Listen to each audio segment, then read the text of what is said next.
No, this is not clickbait. Today I'm going to be showing you guys exactly how I grew a booty and what exercises I did to grow my booties. My butt was flat as a pancake as an A4 sheet of paper, and I've managed to put on some good muscle. For me, the key to growing a booty has been two things. Number one, glute isolation exercises, which are exercises that focus solely on the glutes and also build on my hamstrings, so hamstring exercises too. And the second thing is eating, which if you guys are like me, you'll be rejoicing. Quite frankly, when I was eating at a deficit in the first picture, my muscle tone was there, but my butt could not grow. You need to eat, and I'm not saying like stuff chips into your mouth and things like that, but a healthy, balanced diet and enough calories in order to mobilize muscle and to build muscle on your glutes. So now I'm going to take you guys in the gym with me and show you those exact glute isolation and hamstring exercises that I do to build a nice round peach. Let's do a quick outfit of the day, gym outfit of the day. All of my outfit is going to be linked below.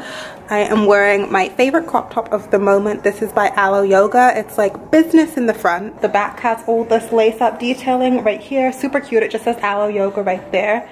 I'm obsessed with this top. I have it in literally 3 colors. The leggings I am wearing are my Gymshark seamless ombre leggings. This is the black marl and blue indigo color. These leggings are super, super cute. I love this shade so much. And then my shoes are some Adidas running shoes.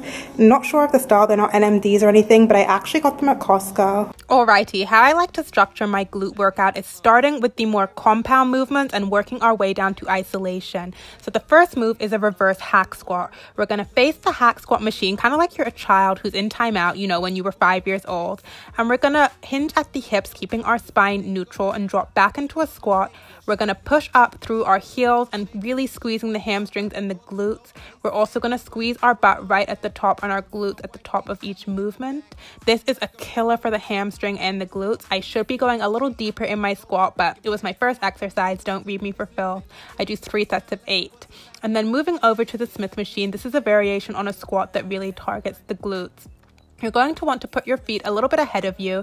It will feel a little bit weird. Don't worry, you won't tip over. That's why we're using the Smith machine. And you're going to sit back into a squat, creating like a table, almost like you're sitting into a chair. The key to this is you keep your feet completely together, and you basically want to push through your heels in all of these exercises so that when we're firing back up from that seated position, we are targeting our glutes directly. And at the top of the movement, we're going to squeeze our butt to create an ugly butt. There's a lot of ugly butt in this workout, but trust me, it works. So squeeze your glutes at the top of the movement, and we will do 3 sets of 10. This is the only way that I have found that squats directly target the glute. Hurry up before I lose it. I'm addicted to your hot kiss. I can't take it no more. Put your hands in the air, we'll be alright. Moving on, again, I am doing a variation of the deadlift. I do the regular Romanian deadlift in my workout, but I am doing a sumo deadlift to target my glutes. There's a lot of sumo moves in my glute workout, I realized. And so basically what that means is we're going to place our feet in a wide stance with our toes pointing out. And then I'm just going to complete a regular deadlift. So we're hinging down through our hips and squeezing at the top of the movement. You see, it does get a little bit of hamstring work, but not as much as the traditional Romanian or stiff-legged deadlift would do. This really targets the glutes. And as always, we want to make sure that we are pushing through our heels, as with any glute workout. And this is really great for just firing up that peach. What goes around comes around. Keep 100, y'all. Do this for my soul like a dime. Put the stereo on. Put your hands in the air, we'll be alright. Next up, I'm taking a kettlebell, but I also use a dumbbell for this, or I actually do this on the cable machine using a low pulley attachment, but that was taken at the minute. I'm standing on a platform just to give myself a little bit more depth, and I'm in that sumo stance again. The sumo stance, you guys, you can almost alter any lower leg day movement to a sumo stance to really target the glutes. So basically, the toes are pointed out and they're wide apart. We're hinging at the hips and dropping into a traditional goblet squat, and we are firing up again through the heels and the hamstrings and the glutes and squeezing our butt and contracting our glute muscles at the top of each move. You can really see the contraction here. That is really important, and I find it really gives me the best glute workout when I use my mind muscle connection to squeeze up through the glute. And for this, I do 3 sets of 10, so it's basically a goblet squat in the sumo stance.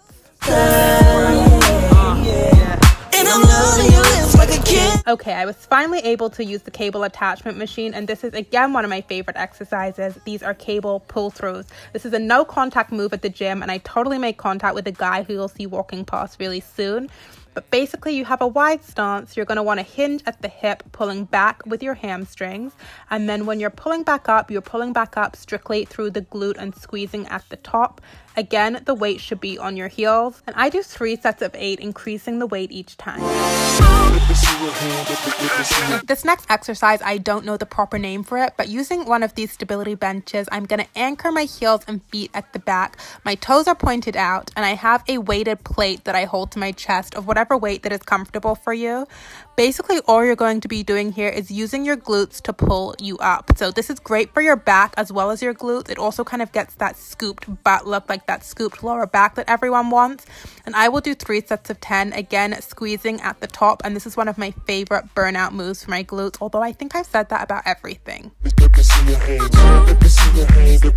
I'm then going to go ahead and do glute kickbacks, which I can also do on the cable machine, but this is great if your gym has this machine for beginners because it really helps you to anchor your hip and to get correct form against that front pad. So all you're going to basically be doing is isolating each single glute and kicking back. Your body is going to be still, and you want to make sure that your glute is doing all of the work in this motion. I do 10 to 12 reps for 3 sets on each foot, or glute rather, and again, squeeze and kind of hold at the top of each movement. What we do to one glute, we're going to do to the other. So again, I do this both sides, 3 sets of 10 to 12 repetitions. And this is another great workout for if you find you're someone who tends to favor one glute when working out. This kind of helps with your balance and your symmetry because you're working each muscle separately. Finally, what would a booty workout be without my all-time favorite exercise, the hip thrust? I like to do this on the leg extension machine, and so I kept in how I kind of get under there. Doing this on the leg extension means that my hips never get bruised because I have all that padding, and I can lift a lot heavier without ruining my hips because I find this really uncomfortable. Again, I'm taking a sumo wide stance with my toes pointed out. I'm pushing through my heels, and my glutes, I'm firing up and contracting at the top of the movement. At the top of each thrust, I'm holding for a second before dropping down. And this is literally, I know I said this before, but this is truly the best glute isolation exercise. My glutes are burnt out and crying at the end of this, and I can barely walk. And I do 3 sets of 10. After you complete the workout, your glutes will have a nice little glute pump like mine did here. And I'm telling you guys, you are going to feel the burn in this workout. It is killer. It is now 1:20 in the morning, if you guys can see, so I need to get home and get my butt to bed because I have to wake up and film another video in the morning. But this is what I have to do if I want to film gym footage for you guys. Come super late at night to the 24-hour gym when it's only like bros lifting and a few men and it's quiet because I managed to set up the camera. So yeah, I'm exhausted. Never work out this late. I don't do my workouts this late ever. But let's go home. So yeah, you guys, those are my targeted glute and hamstring exercises that I have been using to build my glutes. I do them 1 to 2 times a week. I will always do them on a leg day. So a leg day is a leg and glute day for me. I combine the two, so it takes a bit longer. And then I will usually throw in another round with like an upper body day just solely on these glute exercises because they don't take very long, and the more you target it, the bigger it's going to grow. So I hope you guys loved this video. Please, if you enjoyed it, give me a thumbs up and let me know if you would like to see my leg routine and my other workout weightlifting routines that I do in the gym, because I can definitely do that for you now that I figured a way to bring this video to you guys. So yeah, I think that's it. I will catch you guys in the next one.